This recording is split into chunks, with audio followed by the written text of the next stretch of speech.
tout le monde et bienvenue dans cet épisode du Coin Lecture, le deuxième épisode du Coin Lecture de décembre. Et il est d'une limpidité confondante. Nous sommes accompagnés encore une fois de 3 membres du club du Coin Lecture. Alors ce qu'on a fait, c'est que normalement le club ne tire pas au sort un livre pour ce mois-ci puisque c'est le livre spécial Vos Suggestions, mais sous l'impulsion de l'avant-gardiste, d'ailleurs je crois, qui est avec nous, qui est avec nous ce soir, elle s'est dit est-ce que ça pourrait pas être sympa que, comme on sait les livres qui vont passer, on se mette d'accord sur un livre à lire entre nous.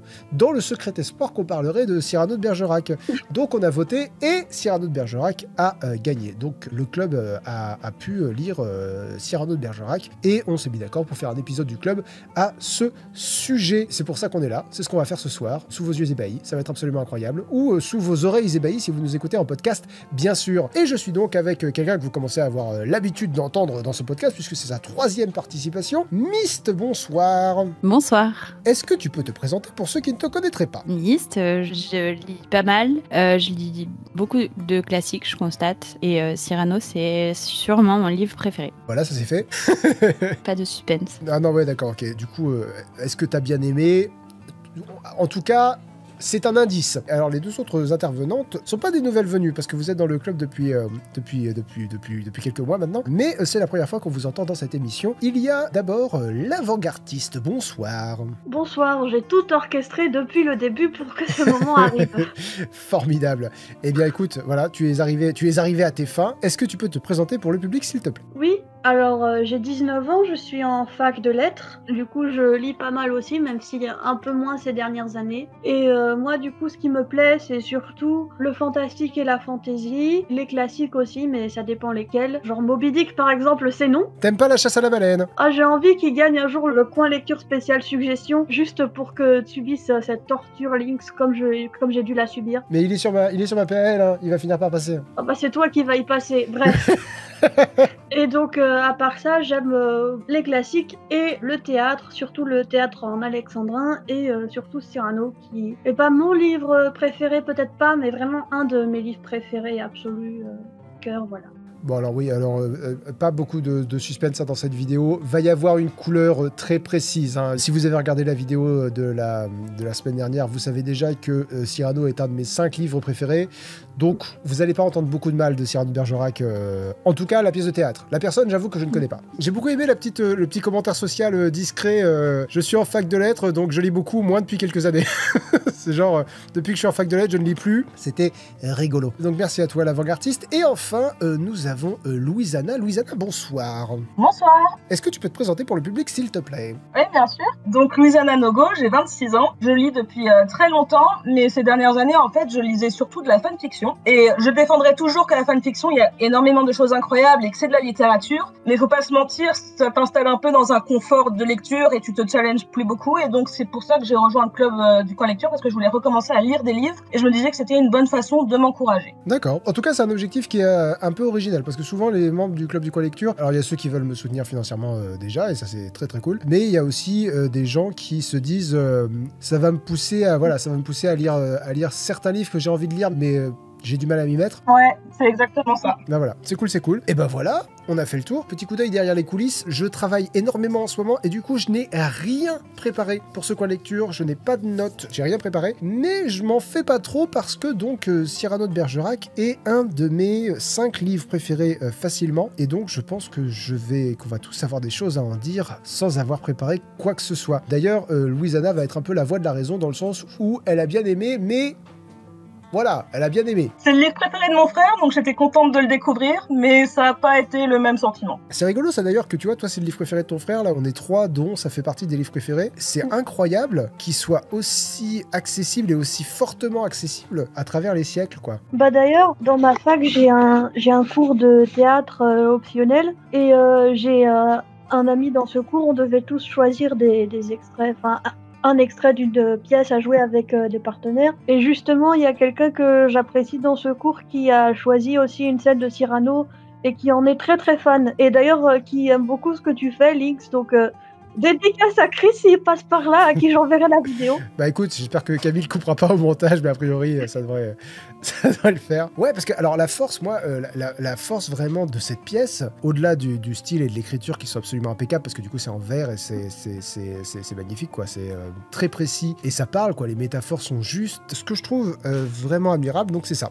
C'est la justesse des images, la capacité qu'il a à caractériser très différemment les personnages, tout en maintenant un niveau de langage cohérent et toujours en alexandrin. Moi, c'est vraiment ça qui me fascine, c'est que l'alexandrin, pour la plupart des gens qui écrivent, enfin moi je sais que quand j'ai dû écrire en alexandrin, ça m'est arrivé plusieurs fois, t'es un peu piégé par le nombre de pieds, c'est-à-dire que ça t'emmerde plus qu'autre chose. Rostand, j'ai l'impression qu'il s'épanouit dedans. C'est plus facile pour lui. Je sais pas comment dire. Alors, je laisse les gens qui étudient la littérature me dire si je dis des bêtises, mais je pense que par contre, ça doit aider à prendre un rôle d'avoir des alexandrins parce que t'as un rythme et puis t'as la rime et tout. Ça doit être quand même plus facile de se rappeler exactement. J'ai oublié 2 trucs. D'abord, j'ai oublié de lire le résumé sur la 4e, ce qu'il faut que je fasse au début parce que tout le monde ne sait pas de quoi ça parle. Ensuite, on fait un tour de table de notre avis global pour lancer la conversation. Donc ouais, résumé sur la 4e de couverture parce qu'il y a des gens qui ne savent pas de quoi parle Cyrano de Bergerac. Aimable jeune homme et auteur à demi-succès patronné par Sarah Bernhardt, Rostand devient du jour au lendemain avec Cyrano de Bergerac. On s'en fout un peu de la vie d'Edmond Rostand, je te demande un résumé de Cyrano. Rostand devient du jour au lendemain avec Cyrano de Bergerac un héros national sur le champ décoré de la Légion d'honneur, somptueux divertissement poético-militaire, pièce historique qui rappelait à la fois les Trois Mousquetaires et le monde des précieux, drame en vers d'une ahurissante virtuosité où parut revivre le meilleur de Ruy Blas. Ruy Blas étant une pièce de Victor Hugo. Cyrano conquit sans peine un public lassé du théâtre d'idées qu'enflamma le patriotisme culturel de l'auteur. Ainsi, il y a un chef-d'œuvre de plus au monde, écrivait Jules Renard le soir de la Générale. Il faut sans doute en rabattre un peu, mais un peu seulement. Bien que né dans le sérail de la plus bourgeoise des bourgeoisies, Cyrano demeure la plus grande réussite de théâtre populaire à ce jour. Connu, et le dernier acte avec son couvent et ses feuilles mortes est aussi émouvant qu'un final de Verdi. Donc pour ceux qui connaissent pas Cyrano de Bergerac, vous ne connaissez toujours pas Cyrano de Bergerac. Oui, c'est ce que j'allais dire. Tu veux que je lise le mien ? Ouais, vas-y, si c'est un résumé, je veux bien, s'il te plaît. Provoqué par un fâcheux, Cyrano se moque audacieusement de lui-même et de son nez, objet de sa disgrâce. Séduire Roxane, il n'ose y songer. Et puisqu'elle aime Christian, un cadet de Gascogne qui brille plus par son apparence que par ses réparties, pourquoi ne pas tenter une expérience ? Je serai ton esprit, tu seras ma beauté, disait Cyrano à son rival. Tu marcheras, j'irai dans l'ombre à ton côté.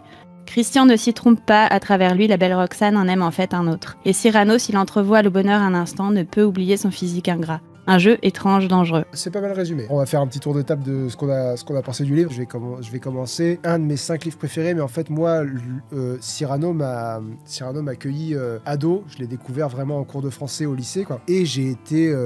Mais en fait, c'est plus que subjugué. Je l'ai vraiment vécu en plein cœur. Je me rappelle que ma prof de français trouvait ça un peu à la fois trop cool et un peu bizarre que j'écrivais des passages de Cyrano dans mes cahiers parce que j'adorais la poésie à cette époque-là. J'en écrivais. Bon, c'était de la poésie de lycéen, donc c'était un peu de la merde, mais voilà, j'en écrivais. Et je m'identifiais énormément à Cyrano dans le sens où je me trouvais dégueulasse, hein, voilà, faut dire les choses. J'étais un gros bonhomme et j'en étais bien conscient. Et aussi, j'étais éperdument amoureux, comme le sont sans doute la plupart des ados, j'en sais rien. Mais moi, ce que je sais, c'est que j'étais très amoureux. Et déclarer ma flamme à une de mes camarades, c'était niette, quoi. C'était inaccessible. Et du coup, en lisant Cyrano, tu sais, c'était vraiment les mots précis pour décrire ce que je ressentais. Je m'exalte, j'oublie et j'aperçois soudain l'ombre de mon profil sur le mur du jardin. C'est bam, ça je l'ai vécu, quoi. Je l'ai vécu, tu sais, je l'ai vécu, c'est-à-dire c'est pas un truc qui m'est arrivé, c'est un truc que j'ai expérimenté et que j'ai subi. Et c'est des mots à la fois très précis et très beaux pour décrire ça. Et il y en a plein. Il y en a plein des passages de Cyrano. Pendant qu'on le lisait dans le club, il y a plein de gens qui citaient des passages. Et c'est rigolo parce que je me dis, ça c'est un passage que je connais, ça c'est un passage que je connais, ça c'est un passage que je connais.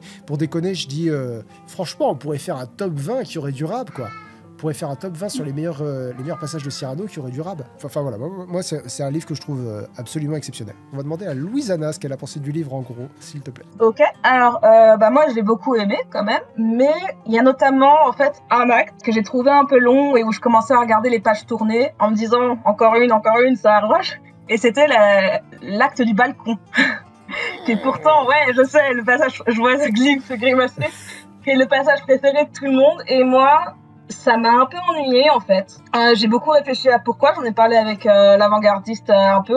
Donc j'ai des éléments de réponse maintenant, donc on pourra débattre plus tard, mais c'est à peu près ça, c'est un peu traîné, et puis soudain, il y a dans l'acte 4 quelque chose qui arrive, et ça m'a redonné un peu un élan, et ensuite il y a l'acte 5 qui arrive, et l'acte 5 est incroyable. Là, ça m'a vraiment chopé et j'en suis ressortie quand même avec un sentiment très, très, très positif. Mais donc, c'est pas mon livre préféré, mais c'est un très bon livre qui a juste un creux au milieu, que je suis vraiment la seule à ressortir ça. Bah, étrangement, je pense pas que tu sois la seule. Il y a plusieurs personnes qui, effectivement, trouvent...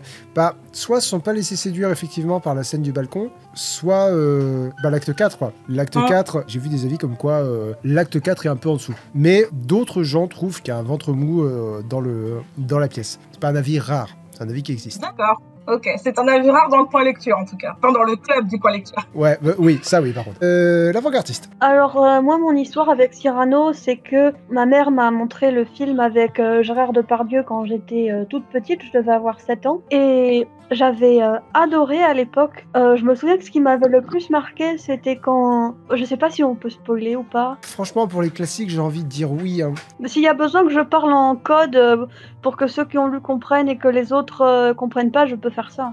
Si je peux me permettre, donc moi j'ai découvert ce mois-ci pour le coin lecture, je l'avais pas lu avant et je savais pas comment ça se terminait. Est-ce que si tu avais su comment ça se terminait, tu l'aurais vécu moins intensément, tu penses? Ouais, je pense. D'accord, bon, on spoil pas alors. Bah, disons le moment où il y a un rond sur la lettre. Ça m'avait beaucoup marqué ça quand j'étais petite. Du coup, en fait, je ne l'ai pas lu avant très longtemps plus tard. J'ai lu le livre pour la première fois en 2023. J'ai découvert que d'ailleurs, ils ont coupé des passages du livre dans le film. Mais moi, ce qui me touche énormément, c'est le personnage de Cyrano aussi. Et il y a un peu un côté identification, mais il y a aussi un côté très fort où moi, je me verrais en tomber amoureuse. Bon, après, j'ai un cœur d'artichaut quand il s'agit de personnages fictifs, mais Cyrano fait vraiment partie du sommet pour moi. Il est fascinant et c'est tragique, et les alexandrins, moi, c'est quelque chose que je ressens dans mes veines presque, c'est-à-dire que même si tu me lisais un texte en alexandrin que j'ai jamais entendu de ma vie, s'il y a un vers qui fait pas douche, je vais le sentir tout de suite parce que j'ai la musique dans ma tête. D'ailleurs, je crois que dans Cyrano, quelque part, j'ai repéré un vers de 13. Oh là là! Non, mais on s'en fiche complètement, hein, mais voilà. Et je le trouve vachement unique dans son côté déjà très cinématographique pour du théâtre. Tu comprends tout de suite qu'il l'ait fait en film parce que il y a des décors et des mises en scène vachement ambitieux pour un truc qui est censé juste se faire sur une scène. Et puis je trouve que dans le personnage de Roxane, il y a quelque chose d'innovant pour l'époque. Peut-être j'y reviendrai plus tard. Le texte est sublime. Et j'aime bien aussi faire des parallèles entre ça et d'autres pièces que je connais, notamment le Misanthrope de Molière, parce que ils ont à la fois des points communs très marquants et des différences très marquantes les deux, et je trouve ça intéressant. D'accord. Ouais, les personnages, on aura l'occasion d'en reparler. Tomber amoureux de Cyrano, le mec est quand même une brute, hein. Oui. Ouais. Il a trop de fierté pour moi. Alors, moi, je suis d'accord avec tout ce que vous dites, c'est-à-dire que tomber amoureuse de Cyrano, carrément oui, et c'est une très mauvaise idée. Complètement d'accord aussi. Le charme des bad boys, alors là c'est un bad boy au grand cœur, terrible. Myst, est-ce qu'on peut avoir ton avis s'il te plaît? Alors moi, je crois que je l'avais lu avant, mais je l'ai étudié en 3e, et c'est là où je l'avais bien aimé quand je l'avais lu précédemment. Mais c'est quand je l'ai étudié en 3e que vraiment j'ai adoré ce livre. Et en plus, la prof, elle nous avait fait faire certaines scènes, elle nous les avait fait jouer et tout. Encore aujourd'hui, je connais la moitié du livre par cœur. Enfin, franchement, depuis, je l'ai toujours autant aimé et je le relis de temps en temps. Et je pense qu'il m'a touchée à l'époque pour des raisons extrêmement similaires aux tiennes, Lynx. J'avais pas de complexe physique, mais genre, déclarer ma flamme, juste... quel est le pire qui pourrait se passer? Bah, qui m'écoute, tu vois. Enfin, je m'en fous. À 0 moment je fais ça, vous êtes fous, quoi. Tomber amoureux ou amoureuse complètement n'importe comment quand on est ado et se torturer avec ça, je pense que c'est une expérience assez universelle quand même. Ouais, je pense aussi. Il y a plusieurs points que j'avais envie d'aborder, mais on peut commencer par les personnages. Évidemment, il y a Cyrano qui brille, quoi, qui brûle au milieu de la pièce. Une anecdote rigolote là-dessus, c'est que apparemment Edmond Rostand a pas arrêté de rajouter du texte pour l'acteur qui devait incarner Cyrano, parce qu'il se disait ouais, je peux apprendre plus, moi je peux je peux te jouer plein de trucs. Je peux te jouer tout le texte du monde. Non seulement il lui a fait rajouter du texte, mais en plus, il me semble que la tirade des cadets de Gascogne, qui est un des passages qui est pas un alexandrin, mais dans une autre forme de vers, c'était censé être le capitaine Carbon de Casteljaloux qui la disait pour présenter sa propre compagnie, et c'est Coquelin, l'acteur de Cyrano, le premier acteur de Cyrano pour lequel le rôle a été écrit, qui a dit non mais moi je veux ça. Il en voulait toujours plus et Rostand n'arrêtait pas de lui en rajouter.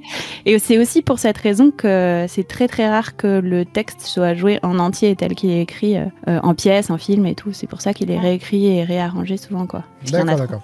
Oui, parce que et vraiment, il y en a trop. J'ai moins de problèmes avec le fait de couper dans une adaptation parce que je me dis, c'est un autre support. Le livre a besoin de mots, l'adaptation en a moins besoin. En fait, on n'a pas besoin. Une bonne adaptation se passe de mots. Après, alors moi, j'ai un vrai problème avec les adaptations de Cyrano. Celle avec Depardieu, c'est terrible, mais je suis très sensible à ça. Je l'ai vue quand j'étais jeune et je m'étais dit qu'elle était absolument sublime. Et je sais que si je la vois aujourd'hui, je pourrais pas m'empêcher de me dire, mais t'es dégueulasse. Qu'est-ce que t'es décevant. Et là, c'est un jugement personnel. Hein. Je dis pas, faut pas le regarder. Je dis pas, faut pas le trouver génial. Je dis juste mon ressenti par rapport à ça. Vous faites ce que vous voulez, évidemment. Je parle au public. Et l'autre adaptation avec laquelle j'ai un problème, c'est celle avec Peter Dinklage. J'ai juste vu le trailer et je me dis, mais vous avez pas gardé le texte? Qu'est-ce que vous avez fait? C'est américain, non? Oui, c'est américain. C'est ça? Du coup, ils ont le texte traduit, donc j'imagine qu'ils ont gardé la traduction de Cyrano qu'ils ont, non? Elle est pas en vert? Elle rime pas? Mais tu veux dire, t'as regardé la VF? Ouais, alors j'ai regardé la VF du trailer, donc je sais pas. Mais ce que je sais, c'est que la VF du trailer, c'est pas les mots d'Edmond Rostand? Ouais, mais du coup, ça veut dire qu'ils ont joué... Alors, j'en sais rien, je l'ai pas vu, mais ce que je veux dire, c'est qu'ils ont joué une version traduite en anglais de Cyrano et que derrière il faut qu'ils le retraduisent, donc j'imagine qu'il y a le problème de la synchronisation des lèvres aussi à gérer et que c'est pas tout à fait pareil, tu vois. Ouais. J'ai eu un problème similaire dans le sens où mon petit ami il est américain et il ne parle pas français, mais j'ai envie de lui faire découvrir un peu la culture française et du coup on a vu Cyrano et il a adoré. Mais le problème, c'est que les sous-titres ne rendent pas justice à l'original. Ouais. Donc je disais que j'avais envie qu'on parle des personnages. Donc il y a Cyrano, qui pourrait prendre toute la place, mais il ne prend pas toute la place parce que il y en a deux autres. Il y a beaucoup de personnages qui sont très, très secondaires, qui sont vraiment là juste pour être, juste pour interagir avec Cyrano. Il y a De Guiche qui est pas qui est pas un personnage passionnant. De Guiche, c'est celui qui sert plus ou moins d'antagoniste à la pièce. Il est pas passionnant, mais il est pas inintéressant non plus. Il tend des pièges à Cyrano. Il veut faire épouser Roxane pour devenir sa maîtresse. Ce qui est un peu dégueu. Il est marié à la nièce de Richelieu, donc il a énormément de pouvoir. C'est ça, ouais. C'est pour ça qu'il a du pouvoir de nuire aux amours de Roxane, parce qu'il a énormément de pouvoir et c'est le chef militaire de tout le monde, de Cyrano, de Christian. Donc voilà, même les personnages dont je dis qu'ils sont pas passionnants, il y a beaucoup de choses à en dire. Mais genre Montfleury, par exemple, lui, il a aucun intérêt. Moi, j'aime bien Raguenaud. Raguenaud, il est cool. Il est vraiment très mignon. Ouais, il est chouette, Raguenaud. C'est un pâtissier poète qui accueille souvent Cyrano et qui est très généreux avec les gens et qui est très drôle parce que c'est vraiment un pâtissier poète. Le mec, il mélange les deux très régulièrement. Il fait des recettes en verre. Et il se fait payer en verre aussi. Il offre des pâtisseries à qui lui offrent des poèmes. Mais il y en a deux qu'on peut pas mettre sur un pied d'égalité avec Cyrano, mais qui quand même sont d'excellents personnages. C'est d'abord Roxane et ensuite Christian. Donc Christian et Roxane sont vraiment des personnages de théâtre très intéressant. Roxane, parce que effectivement, pour un personnage féminin de l'époque, elle est passionnante. Je sais que le reste du club est pas d'accord avec moi, mais pour moi, Roxane, elle a quelque chose, et du coup, sa relation avec Christian et Cyrano aussi, a quelque chose qu'aucun autre personnage que j'ai vu dans du théâtre, en tout cas du théâtre d'époque, n'a, et il y a quelque chose dans cette romance que je vois presque jamais dans la romance. Moi, ce que je supporte pas dans les histoires d'amour, alors que j'adore les histoires d'amour, comme le pire éditeur, c'est que tu sais jamais pourquoi ils s'aiment, et souvent ils s'aiment juste parce qu'elle est belle et il est beau, et j'ai horreur de ça. Eh, tu dis pas de mal de Disney, là, hein? J'adore Disney, y a pas de problème. Mais justement, dans Cyrano, Roxane, elle passe de cette espèce d'idée frivole et superficielle. Christian est beau, donc ça veut dire qu'il est pour moi. À, en fait, finalement, son esprit, son âme derrière ça, a quelque chose qui me touche autant. Et finalement, à la toute fin, elle rejette complètement l'apparence. Et donc déjà, c'est un personnage qui a une évolution. Alors que assez Avec souvent un dans arc. les pièces, les personnages féminins restent pareils du début à la fin, à quelques exceptions près. Que là, elle a une vraie évolution et elle est tout le temps saluée pour son intelligence. Et ils l'aiment tous un peu d'une manière différente parce que Christian, il l'aime que pour sa beauté, mais moi je pense que Cyrano l'aime pour les deux. Et que De Guiche, il l'aime pour son esprit aussi. De Guiche, je suis pas sûr. Il dit il n'y a qu'une femme pour inventer ce tour, quelque chose comme ça. Ouais, c'est un peu méprisant hein, quand même. C'est vraiment, il n'y a qu'une femme pour être aussi tordue, tu sais. Oui, c'est ça. Ouais. Pour avoir un esprit aussi retors. Donc Ouais. c'est un peu une forme Mais d'intelligence. en même temps, oui, mais en même temps, il aime ça justement, ça lui plaît chez elle. Là, franchement, je sais pas si je suis d'accord avec toi, parce que c'est pas un compliment qu'il fait à Roxane spécifiquement, c'est pour dire « Ah, vraiment, vous les femmes, vous êtes tordus !» Bah, je sais pas, Les moi, je trouve femmes. qu'après ça, il est tout émoustillé justement pour elle. En fait, elle lui fait croire à ce moment-là qu'elle contrecarre les plans et tout pour lui, parce que en fait, elle voulait pas lui avouer qu'elle tenait à lui et tout. Donc c'est surtout qu'il croit qu'elle lui avoue Oui. des sentiments, et donc il est moustillé. Et quand il dit oh là là, mais quelle idée machiavélique, c'est un peu genre les femmes, on sait très bien que c'est des créatures du diable, mais là on a la preuve quoi. D'ailleurs, je sais pas si vous avez fait gaffe, mais vous pourrez relire la scène pour vérifier. Mais dans toute cette scène, jamais elle ne ment. C'est toujours techniquement vrai ce Ouais. qu'elle dit. Oui, et j'aime oui. beaucoup les tours comme ça. Ouais, mais c'est très très bien écrit. Hein. Roxane, c'est vrai c'est celle qui évolue le plus, je pense. C'est vraiment le personnage qui a un arc. Ouais. Et d'ailleurs, il lui dit à la fin, il dit et quoi, la précieuse Ah. était une héroïne, Monsieur de Bergerac, je suis votre cousine. C'est pour ça que moi j'y vois un petit peu de féminisme. Le mot est pas correct, mais j'y vois en tout cas quelque chose de vachement moins sexiste que le reste, quoi. Disons qu'il a pris le personnage au sérieux, et que c'était pas courant. Je parlerai pas de féminisme, mais... C'est fin du 19e. La pièce, elle se passe pas à cette époque, mais elle a été écrite fin du 19e, si je dis pas de bêtises. Et le 19e, en termes de progrès sociaux, c'est pratiquement le pire. Il y a eu énormément de retours en arrière sur plein de choses, mais notamment sur les droits des femmes, mais pas À seulement. cause de Napoléon principalement. Oui, voilà. Mais donc du coup, c'est quand même, je pense que tu as raison de saluer le fait que des pièces de cette époque, et en plus il avait l'excuse que ça se passait dans une autre époque encore, ça aurait pu être bien pire pour le personnage féminin. Ceci étant, pour moi, ils l'aiment quand même tous beaucoup pour sa beauté. Hein. Il parle pratiquement que de ça. Ouais. Cyrano, Non, c'est son il parle cousin. beaucoup de son esprit. C'est d'ailleurs comme ça qu'elle est introduite pour la toute première fois. C'est quand le pote de Christian dit qu'elle est C'est une fine et précieuse. précieuse.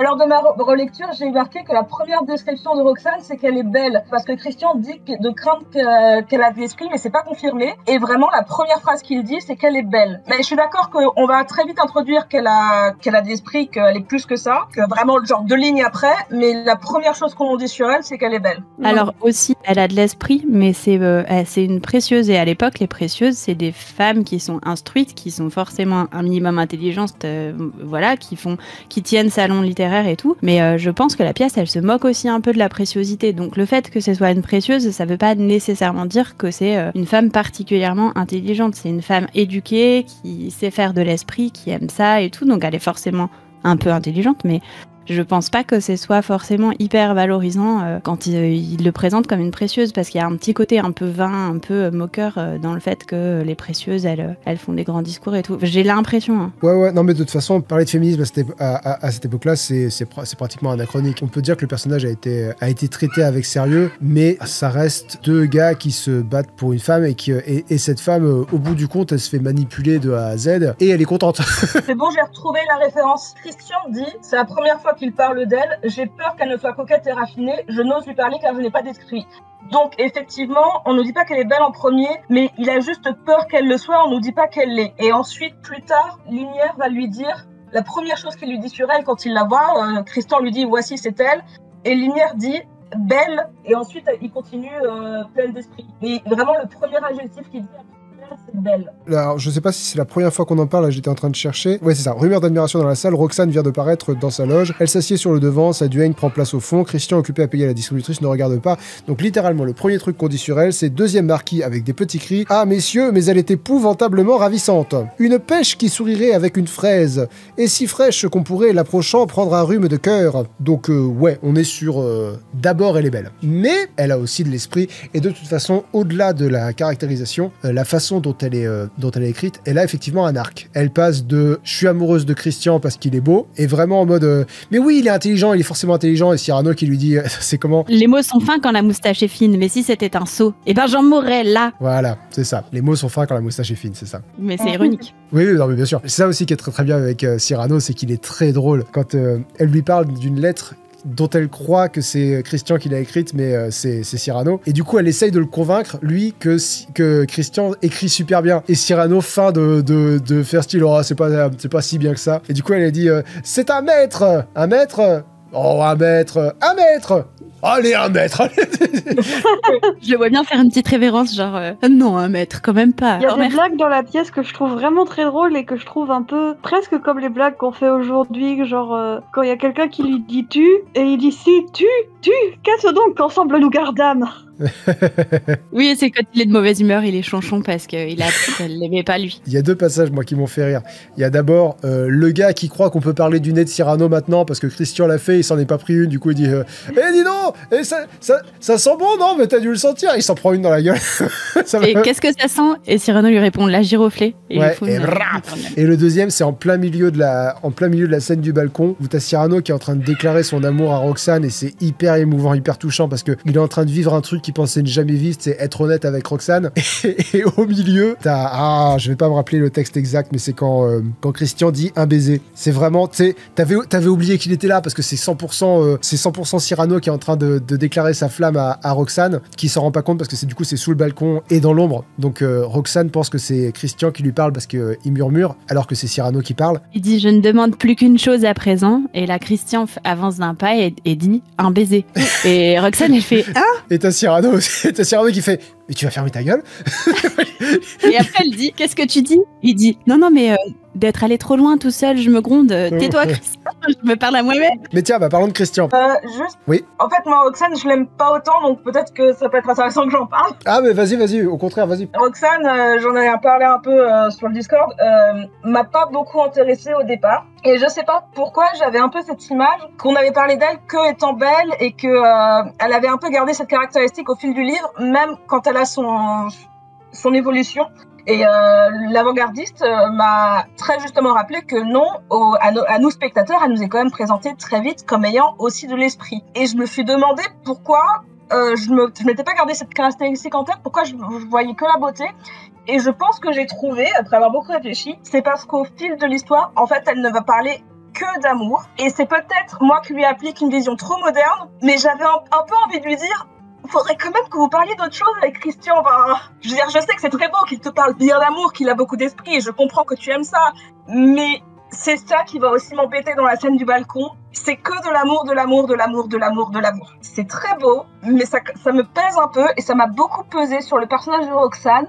Et j'ai commencé à l'apprécier vraiment à l'acte 4, Ouais. quand elle arrive à l'endroit où ils sont. Parce que là, elle va vraiment être très impertinente, très joyeuse, vraiment une bouffée d'air frais. Et c'était un peu la première fois que je le ressentais comme ça, en fait. Et surtout, elle a tout un plan qu'elle détaille et tout ça. Et tout d'un coup, je me suis dit, ah, mais c'est vrai que elle aime pas juste l'esprit, elle en a. Et pourtant, elle en a fait preuve avant. Elle va se jouer de guiches à un moment dans l'acte 3. Et pourtant, ça m'était pas resté. Parce qu'elle a tellement parlé de l'amour et d'à quel point elle aime Christian, à quel point Christian lui parle bien d'amour. Elle m'avait un peu fait penser à toutes ces héroïnes de romans d'aujourd'hui qui parlent que de ça, qui ne pensent qu'à ça. Et mais qui, elles, n'ont pas d'évolution. C'est vrai que ces personnes-là n'ont pas d'évolution, alors que Roxane a une vraie évolution. Alors j'entends complètement ce que tu dis et t'as raison, aucun problème là-dessus. Le truc c'est que c'est une pièce qui parle d'amour et elle est au centre de ce truc-là. Pour moi c'est normal que ce soit surtout ça le sujet. Mais c'est vrai qu'il y a une nuance entre surtout ça le sujet et que ça le sujet. Et c'est vrai qu'elle nous est présentée comme étant la personne dont ils sont tous amoureux, puis après on se rend compte qu'elle aussi est amoureuse et effectivement faut attendre qu'elle se développe en tant que personnage. Mais donc il y a également Christian. Et alors Christian, moi j'avais vraiment gardé le souvenir d'un personnage vraiment débile, quoi. C'est-à-dire ah mais je n'ai pas parlé aux filles, c'était beau mais je n'ai pas parlé aux filles. Et en fait il est beaucoup plus nuancé que ça. Effectivement, c'est pas qu'il a pas d'esprit, c'est même pas juste de dire ça, c'est quand il parle à une femme dont il est amoureux, il perd ses moyens. C'est très différent. Il y a la scène où il se moque du nez de Cyrano, il a de l'esprit. Oui, d'ailleurs, il lui dit Cyrano. Il lui dit mais non, tu ne l'es pas, puisque tu t'en rends compte. D'ailleurs, tu ne m'as pas attaqué comme un sot. Ah, on trouve des mots quand on part à l'assaut. Oui, j'ai certain esprit facile et militaire, mais je ne sais devant les femmes que me taire. Voilà, c'est pratique, remarque, j'ai même pas besoin de checker le livre, il y a Mist qui est là. Donc Christian, et surtout le moment dans l'acte 4 où il se rend compte que Roxane ne l'aime pas, c'est-à-dire qu'il pensait pouvoir se satisfaire. Donc la scène du baiser la scène du balcon qui est terrible pour tout le monde, mais ils sont rares à s'en rendre compte. Celui qui kiffe le plus, c'est peut-être Cyrano, qui lui pense avoir atteint le max de ce qu'il... Enfin, lui, il est au-delà de ses rêves. Et pouvoir se dévoiler à sa cousine, c'est un truc qu'il... Parce que oui, c'est sa cousine, c'est un peu Christine Boutin, mais voilà. Même il lui dit, vous m'écoutez, moi, vous, Ouais, voilà. parce qu'il en revient pas que ça lui arrive. Ouais. Et d'ailleurs, Roxane, ça la perturbe un peu parce que pour elle, c'est Christian qui parle, et pour elle, ils ont déjà commencé une relation ensemble sans être consommés, ni s'être embrassés, ni rien du tout, mais elle comprend pas pourquoi il dit ça, genre bah tu m'as déjà parlé gros en fait, pourquoi tu dis ça quoi. Et Cyrano qui rebondit là-dessus en mode non mais j'ai l'impression de vous parler pour la première fois parce que je vous parle avec le cœur quoi. Et c'est exactement ce qu'il pense. Enfin là elle est brillante cette scène. Il y en a plein des scènes brillantes. Il y a des ironies dramatiques des fois qui sont. Ouais, bah il y a que ça parce qu'il se parle à mi-mot et comme tu le disais au sujet de la manipulation de Guiche, c'est qu'ils ne se mentent pas.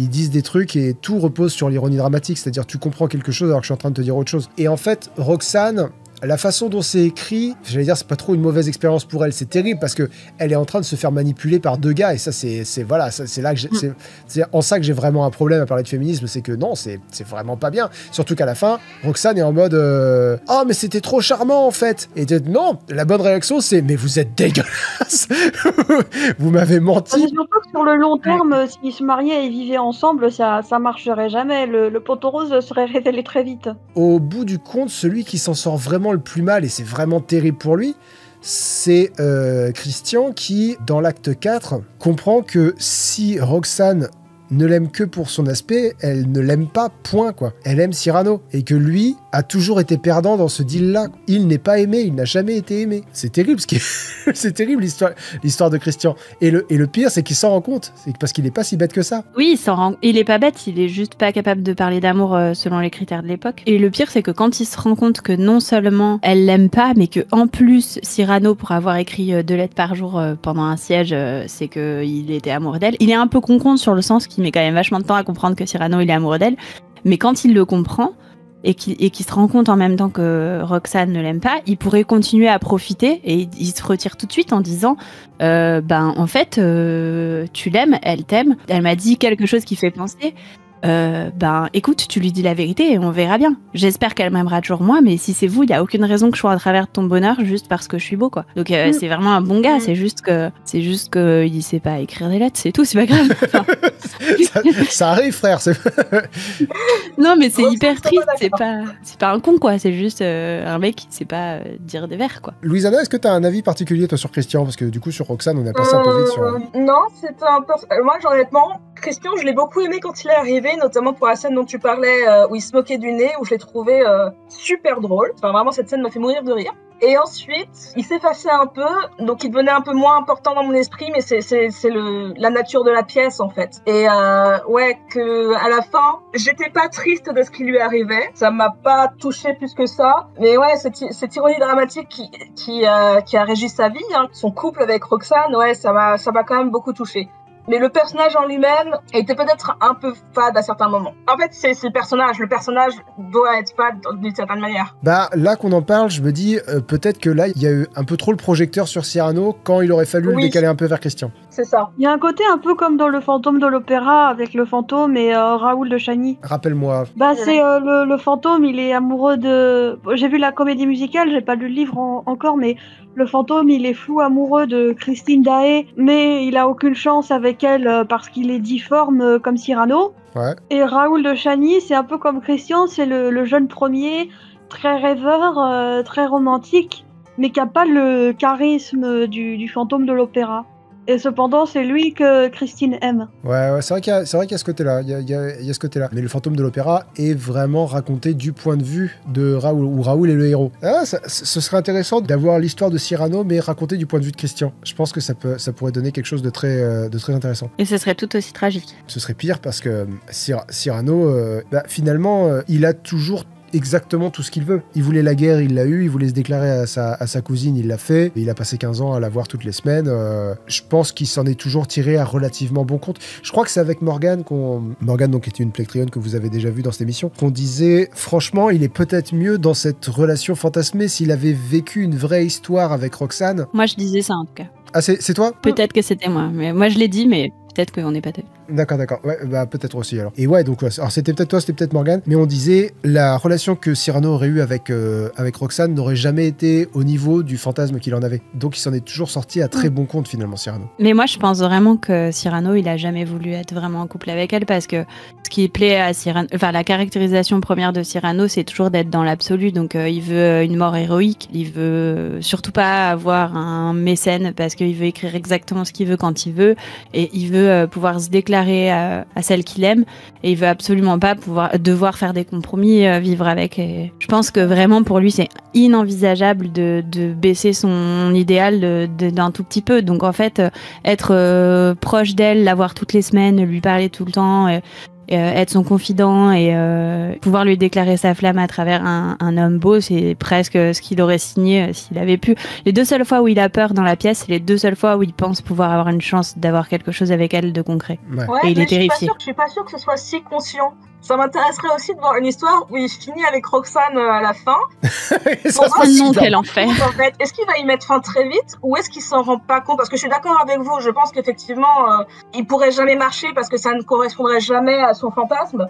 Et parce que lui, il aime le tragique aussi. C'est un dramaturge, enfin, c'est quelqu'un qui écrit des vers et tout, qui écrit. Donc, ouais, je suis d'accord avec vous, mais je suis pas sûre qu'il en soit conscient. C'est un adolescent émo. Hein. Ouais, je pense qu'il y a quand même une chance que ça marche dans le sens où c'est un peu des relations qui survivent grâce à la distance et la distance enflamme le désir. Et je pense que Cyrano, s'il devait vivre avec elle, je le verrais assez distant, à tout le temps se barrer pour aller batailler. Et du coup, s'il se barre pour aller batailler, elle va rester à s'inquiéter pour lui.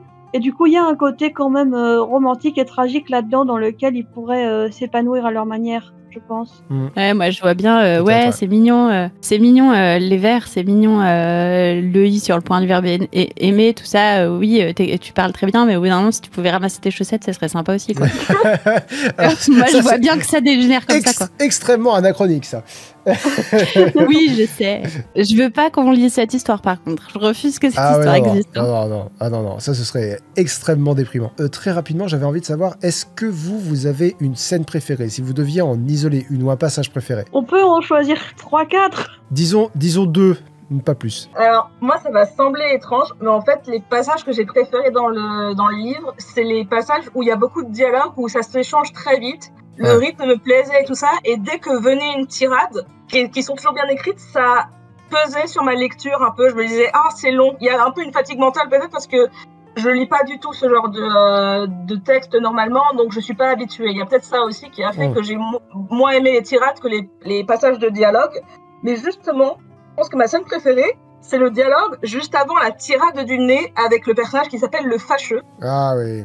C'est tout un passage où Cyrano fait à peu près la même chose que dans la tirade, c'est-à-dire qu'il demande à quelqu'un vous moquez de mon nez, puis vraiment il va le lancer réplique sur réplique sur réplique pendant que l'autre est en train de bafouiller, en train de dire mais non, votre nez est petit, tout petit, mon nez est petit, non, il est énorme, et voilà. et vraiment cet échange, je l'ai trouvé parfait pour présenter le personnage, pour montrer toute la comédie de la pièce et tout ça, et puis arriver à la tirade du nez, qui est excellente, elle est incroyable, c'est un chef-d'œuvre de la langue française, mais qui m'a un tout petit peu coupé dans ça. Et donc en fait, j'ai ressenti que vraiment, c'était cette scène-là que je préférais, le dialogue juste avant. Ouais, il est génial. Alors j'ai mis une limite de 2, donc je vais en donner 2. Il y a la scène du balcon, je peux pas ne pas la mettre parce que c'est vraiment celle qui, moi, elle m'a toujours énormément touché parce que je trouve qu'elle parle d'amour. Non seulement elle parle d'amour avec beaucoup de poésie, avec beaucoup de justesse, mais en plus il y a Christian qui est drôle, quoi, et qui rajoute un peu de relief. Et ouais, t'as Cyrano qui peut dire ce qu'il pense pour la première fois à Roxane et je trouve ça magnifique. Et l'autre, alors je vais tricher un tout petit peu parce que c'est deux scènes vraiment. C'est deux scènes et je suis même pas sûr qu'elles soient juste à côté l'une de l'autre. C'est Cyrano qui parle avec Lebray, la scène où il lui dit dis-moi quelle espérance pourrait me laisser cette protubérance. Et l'acte 2, c'est juste avant qu'il rencontre Roxane chez Ragnou. Ok, super, donc c'est bon, c'est ce long passage-là. D'abord la discussion avec Lebray où il lui dit jamais je me déclare à Roxane, c'est pas possible. Et juste après, Roxane lui dit qu'elle est amoureuse. Il pense que c'est de lui parce qu'elle lui donne des indices et qu'il laisse à penser que ça va être lui. Et là, il se rend compte que c'est pas lui. Et la conclusion de cette scène, moi, à chaque fois, me fait un poids sur le cœur quand elle lui dit il paraît que vous avez affronté 100 hommes mais c'est incroyable mais je peux pas rester pour en parler parce que d'abord elle voulait lui parler de Christian et elle lui dit mais quand même j'aurais bien aimé qu'on parle de ça mais je peux pas rester mais vraiment vous avez affronté 100 hommes c'est vraiment incroyable et elle vient de lui dire que non seulement elle est amoureuse de Christian qu'en plus Christian va rejoindre les cadets de Gascogne qui sont la compagnie de Cyrano et elle lui a fait promettre de le protéger parce qu'elle est amoureuse de lui et qu'elle veut que son cousin qu'elle estime énormément le protège et donc elle lui dit 100 hommes c'est incroyable et il lui répond oh j'ai fait mieux depuis et je trouve ce demi-vers absolument incroyable ce demi-Alexandre. Et d'ailleurs plus tard quand justement il fait son grognon il dit à tout le monde non vous me félicitez pas je suis pas pote avec vous et tout il est super énervé Lebray il s'en rend compte il lui dit fais tout l'orgueilleux et le fier mais tout bas dis-moi tout simplement qu'elle ne t'aime pas. Ouais ça aussi ça c'est très très fort c'est très très très il fort, est trop mignon Lebray. Et d'ailleurs vous savez que Lebray c'est un vrai personnage historique donc c'était vraiment l'ami du vrai Cyrano et c'est lui qui a fait sa biographie c'est de lui qu'on a le peu de choses qu'on sait du vrai Cyrano il a écrit sa biographie quand il était déjà mort. Si vous voulez en savoir plus sur le Cyrano historique et les différences avec le Cyrano de la pièce je vous invite à aller regarder la très bonne vidéo de Frédéric Soutrel où il en parle en détail. En fait, ça va vous faire vous rendre compte que non, Cyrano de Bergerac tel qu'il est dans la pièce n'existe pas et n'a jamais existé. C'est genre très très très très très librement inspiré de Cyrano de Bergerac. Quelles sont vos scènes préférées l'avant-gardiste et Myste, si vous avez réussi à y réfléchir? Moi j'aimerais bien, je sais pas si c'est possible, mais j'aimerais bien faire une légère digression sur la scène du balcon. Bah vas-y, fais, sûr. J'ai retrouvé le passage où je trouve qu'il y a un peu une inspiration du misanthrope de Molière et je trouve ça intéressant parce que c'est deux personnages qui sont très similaires par le fait qu'ils sont fous amoureux mais ils ont un amour torturé et impossible et ils ont une espèce de code d'honneur inébranlable qui les rend inadaptés à la société. Sauf que Cyrano est super sacrificiel alors que Alceste, c'est comme ça qu'il s'appelle, est super égoïste. Et du coup, j'aurais bien juste voulu vous montrer les passages pour voir si vous pensez qu'il y a une inspiration, parce que donc Cyrano dit certes ce sentiment qui m'envahit terrible et jaloux, c'est vraiment de l'amour, il en a toute la fureur triste, de l'amour et pourtant il n'est pas égoïste. Ah que pour ton bonheur je donnerais le mien, quand même tu devrais n'en savoir jamais rien, s'il se pouvait parfois que de loin j'entendisse rire un peu le bonheur né de mon sacrifice. Et dans Le Misanthrope, il dit « Ah, rien n'est comparable à mon amour extrême, et dans l'ardeur qu'il a de se montrer à tous, il va jusqu'à former des souhaits contre vous. Oui, je voudrais qu'aucun ne vous trouvât aimable, que vous fussiez réduite en un sort misérable, que le ciel en naissant ne vous eût donné rien, que vous n'eussiez ni rang ni naissance ni bien, afin que de mon cœur l'éclatant sacrifice vous pût d'un pareil sort réparer l'injustice, et que j'eusse la joie et la gloire en ce jour de vous voir tenir tout des mains de mon amour. » Vache, c'est pas très gentil quand même. Ouais, deux salles, deux ambiances, hein. Mais je trouve qu'il y a une espèce de référence inversée, en fait. C'est possible. Ah, peut-être. Après, ce sont des thèmes qui sont pas. J'ai pas envie de dire bateau, mais c'est pas de la première originalité non plus, quoi, de dire mon bonheur avant votre amour ou votre bonheur via mon amour. Enfin voilà, c'est pas. Juste, si je peux faire une remarque sur ce que tu viens de nous lire, parce qu'on parlait du style tout à l'heure. Et c'est incroyable parce que là, ce que tu as lu de Cyrano, j'ai tout compris. La deuxième, j'ai moins compris. Cyrano se lit tellement facilement. Ouais. Et ça m'a vraiment surprise. Ouais, carrément. Oui. Carrément. Ah ouais, moi je vois pas trop de différence. Si, moi, Molière, j'ai dû me concentrer pour comprendre, j'ai dû remettre les mots dans le bon ordre dans ma tête. Il y a une vraie différence d'accessibilité. Et je pense que c'est pour ça que c'est la pièce préférée de beaucoup de gens, parce qu'elle est restée simple au fil des siècles. Mais c'est beaucoup plus récent aussi. Hein. Ouais, bien sûr. Moi, je pense que mes deux scènes préférées, rapidement, c'est la toute fin, quand Roxane s'aperçoit du poteau rose et que c'est trop tard et qu'il a une une grande tirade sur ce qui est en train en direct de lui arriver. Et à part ça, probablement la tirade des non-merci, parce que je m'y identifie énormément. Il y a vraiment ce côté... c'est un peu une impression que j'ai dans la vie, où j'ai l'impression qu'il y a un choix permanent à faire entre la solitude et la compromission. Et Cyrano préfère la solitude. C'est triste, mais c'est très bien dit. ouais, c'est vrai qu'on n'a pas parlé de la fin, mais que dites-vous, c'est inutile, je le sais. Mais on ne se bat pas dans l'espoir du succès. Non, c'est bien plus beau lorsque c'est inutile. C'est incroyable, absolument incroyable. Myst, oui. Est-ce que tu as pu réfléchir à une ou deux scènes préférées? On n'a pas le droit de faire ça, c'est comme demander son enfant préféré. J'en ai qu'un, donc ça va. Oui, c'est ça ce que j'allais dire. Moi, si tu me demandes mon enfant préféré, je te réponds. Hein. Oui, mais t'en as qu'un. C'est facile, fais pas le malin. Moi aussi, hein, mais moi, c'est pas très original non plus. Hein. J'aime beaucoup la scène du balcon. Et il y a plein de passages hyper touchants et tout. Elle dit, mais aujourd'hui, vos mots sont hésitants parce qu'au début, Christian répète les mots de Cyrano. Et à ce moment précis...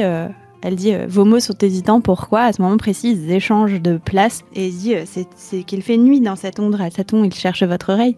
Les miens n'éprouvent pas de difficultés pareilles, ils trouvent tout de suite. Oh, cela va de soi puisque c'est dans mon cœur eux que je les reçois. Or moi j'ai le cœur grand, vous l'oreille petite. D'ailleurs vos mots à vous descendent, ils vont vite, les miens montent, madame, il leur faut plus de temps. Et je trouve que c'est trop bien. Et d'ailleurs il lui dit un tout petit peu plus tard, il lui dit vous me tueriez si de cette hauteur vous me laissiez tomber un mot dur sur le cœur. Et c'est là où l'autre fait un baiser. Oh, il était lourd quand même. Mais en même temps, elle a envie de se faire séduire. Ah mais complètement. Et, franchement, complètement. Elle a perdu ses spaghettis, elle en peut plus. Et franchement, quand il lui dit glissez encore un peu insensiblement quelque chose comme ça. Ouais. Des larmes au baiser, il n'y a qu'un moment. Il n'y a qu'un frisson. Ouais. Il dit bah oui, vous avez passé du badinage au soupir, du soupir aux larmes. Un peu d'imperceptible façon, des larmes au baiser, il n'y a qu'un frisson. C'est là que Cyrano, je tombe amoureuse. C'est clair. Enfin, le gars, c'est un beau parleur. Tu t'as envie de dire un peu que de la gueule, mais c'est un beau parleur, c'est-à-dire qu'il parle extrêmement bien, quoi. C'est super bien écrit. D'ailleurs, j'en profite. Si je vous demandais là au débeauté, c'est quoi votre réplique préférée, vous me diriez quoi? Je n'aimais qu'un seul être et je le perds 2 fois. Ok, elle est très bonne. Elle est très très bonne. C'est d'ailleurs ma deuxième scène préférée. C'est la fin. Moi, ce serait non, mon cher amour, je ne vous aimais pas. Ah oui, aussi, oui. Ah oui, putain, ouais, ça c'est bon, ça. Elle essaye de lui faire avouer que c'était lui, parce qu'elle s'en est rendu compte. Elle dit c'était vous. Non, c'était l'autre. L'âme, c'était la vôtre. Ses pleurs étaient les vôtres, ce sang était le sien. Qui, d'un point de vue symbolique, est parfait. D'ailleurs, avant qu'on arrête la vidéo, est-ce que Myst, parce que je trouvais ça vraiment très intéressant, je sais que le reste du club était pas d'accord, mais est-ce que Myst, tu veux nous parler un peu de ma théorie folle sur la relation entre Christian et Cyrano? Ah putain. Ok, juste mon vers préféré que je réponde parce que voilà. Oui. Et moi je vais rester sur je m'exalte, j'oublie et j'aperçois soudain l'ombre de mon profil sur le mur du jardin. C'est vraiment celle qui m'a scotché la première fois et j'en suis jamais revenu. Celle qui t'a brisé le cœur une fois. Et... Ouais. Je comprends. Donc Myst, explique-nous pourquoi ce serait intéressant d'envisager une relation peut-être homo-érotique entre Cyrano et Christian. Parce que je pense que dans les triangles amoureux, il y a souvent une dynamique un peu bizarre entre les deux rivaux, parce que parfois, c'est pas le cas dans Cyrano, mais un petit peu quand même, parfois la relation de rivalité entre les deux personnes qui se disputent l'amour de la troisième, elle peut être presque plus importante que l'amour qu'il porte à la personne en question. Ça, je suis d'accord. Donc déjà, là, je trouve que c'est le cas. Ensuite, le vrai Cyrano, il était... c'est un détail parce que je suis pas sûre que ce soit pertinent, mais le vrai Cyrano, on est sûr qu'il a eu une relation homosexuelle au moins dans sa vie. Donc comme Ed Morossan, il a quand même fait pas mal de recherches avant d'écrire sa pièce, c'est possible qu'il était au courant. Et il a décidé de toutes les brûler pour écrire sa pièce. C'est ça. Non, mais c'est surtout que, vu que Cyrano, en réalité, ce qui l'intéresse, c'est de séduire Roxane et pas de la pécho.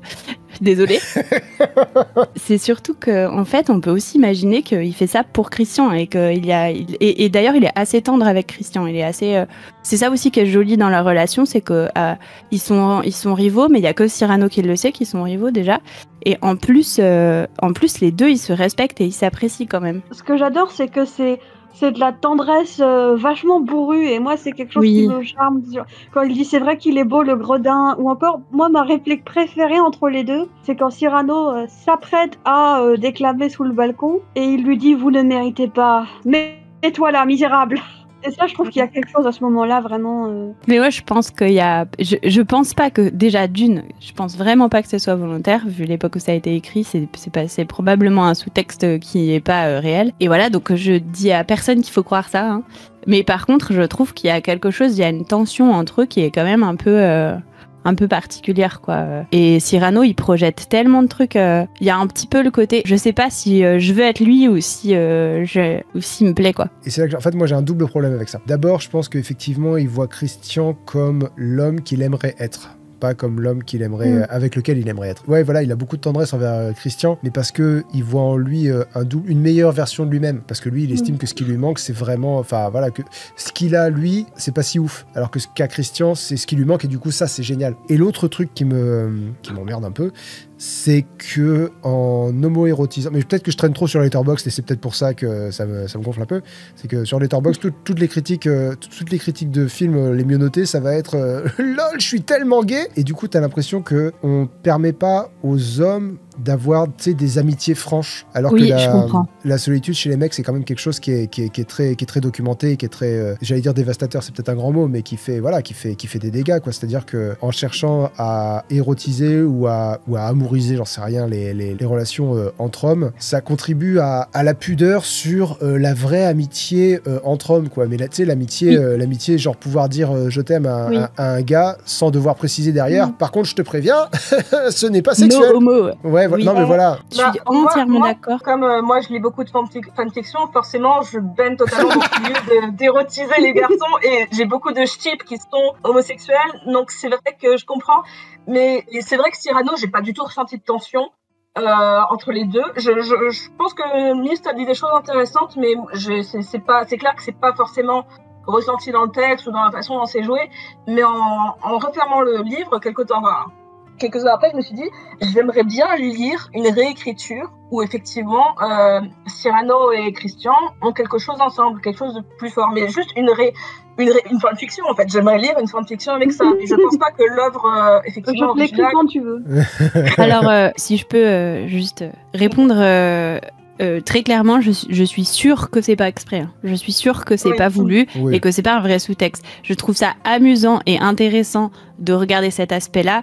Je suis certaine qu'il y est pas, et je comprends. Alors pour le coup, je suis à 100% d'accord avec toi, Lynx, sur ce que tu disais, et je pense qu'en fait, c'est ce que je disais sur Discord. Je pense que c'est une impression qu'on peut avoir avec des œuvres qui sont un peu anciennes. C'est que quand tu as une séparation très claire entre les genres dans la société, et ben de fait, si les hommes ils ont des relations avec les femmes que amoureuses pour le mariage et tout ça, et ben toutes leurs relations intimes, et j'utilise intime pas dans le sens sexuel, dans le sens intimité émotionnelle, ils l'ont avec des hommes. Et du coup, ça les rend pas homosexuels. C'est juste que, justement, ce besoin émotionnel, ce besoin de connexion humaine, il se fait avec d'autres hommes, et que la lecture aujourd'hui peut donner l'impression qu'il y a de l'érotisme là où il y en a pas. Et c'est ce qu'il y a, à mon avis, entre Sherlock et Watson. C'est justement une très grande proximité qu'ils ne peuvent pas se permettre d'avoir avec les femmes, parce que les femmes, c'est tout juste bon à épouser et à faire des bébés avec. Et du coup, ils l'ont entre hommes. Donc nous, on peut le lire d'une façon érotique, mais qui a un contresens. Mais ça, j'en ai conscience. Je suis totalement coupable de ça pour Sherlock et Watson. Alors que, enfin, moi, je trouve ça vachement plus intéressant de voir ce qui est sans doute vrai, c'est que Sherlock est asexuel. Et des personnages classiques asexuels, il y en a quand même pas 40, quoi. Peut-être qu'on se fait des fantaisies sur des choses entre hommes ou entre femmes qui n'ont pas lieu d'être, justement parce qu'on manque tellement de représentation de vraies relations homosexuelles. Ça, c'est vrai. Et après, je pense pas que Christian et Cyrano soient vraiment l'endroit où le faire. Non, mais vraiment, hein, quand je disais ma théorie, moi, elle m'amuse. Je trouve ça intéressant de regarder ça de cette façon. Elle est clairement fausse. Hein. Alors, l'enregistrement a duré trop longtemps, donc je vous propose de conclure en donnant simplement une note rapide sur le livre. Et je vais commencer avec un S totalement assumé, et voilà, c'est un de mes livres préférés. Je peux pas dire mieux. Deuxième S depuis le début de l'émission.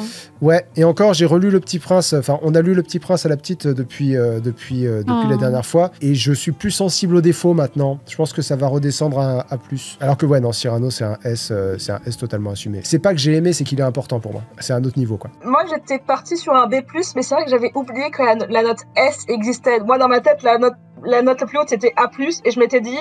ça a été un B tout du long, et vraiment, à la fin, c'était tellement bien que c'est monté à B+. Je sais pas si je lui mets A+, maintenant. Ah, S, c'est vraiment exceptionnel. B++. Bah, du coup, B++, c'est A-. Je trouve que A-, ça a une idée moins positive. Je sais pas pourquoi. D'accord. Ok, bon, écoute, très bien. Non, mais B+. Allez, je vais rester sur B+. Très bien. Moi, j'ai envie de dire que aucun livre n'est entièrement irréprochable, à part Le Loup des Steppes. Mais du coup, comme c'est quand même un chef-d'œuvre, j'ai envie de lui mettre S-. Ok, très bien. Myst? Bah, moi, c'est S, hein. Moi, il n'y a pas un seul jour où j'ai pas une citation de Cyrano qui vient à un moment donné dans la journée, dans ma tête. Donc, Voilà, bon bah voilà. Là on est sur... voilà, c'est ça, S. S, c'est genre, il y a les livres et puis il y a ce livre. Très bien, bon bah merci mesdames, ça a été très très long mais ça a été très sympa. Donc allez, il est temps de conclure. Merci à toutes et à tous d'avoir regardé cet épisode du Coin Lecture. Encore merci à mes 3 intervenantes, Myst, l'avant-gardiste, et Louisana Nogo. Si jamais vous avez envie de rejoindre le club du Coin Lecture, je vous rappelle que c'est en s'abonnant au Patreon qui se trouve dans la description au niveau 4 ou plus. On se retrouve demain sur Twitch pour parler... Non, on se retrouve pas demain sur Twitch parce que demain je suis en tournage, donc pas de live au Coin du Feu concernant cet épisode. Désolé si vous avez envie qu'on parle de Cyrano de Bergerac, ça sera un peu plus tard dans le mois, donc lundi de la semaine d'après. Sinon, on se donne rendez-vous la semaine prochaine pour parler de La voleuse de livres de Marcus Zusak, du Parfum de Patrick Suskind et de Dracula de Bram Stoker. Et dans 15 jours, on parlera de Romance de Noël, ce qui est absolument incroyable, un épisode avec Camille. Bonne fin de journée à toutes et à tous et à la prochaine. Ciao!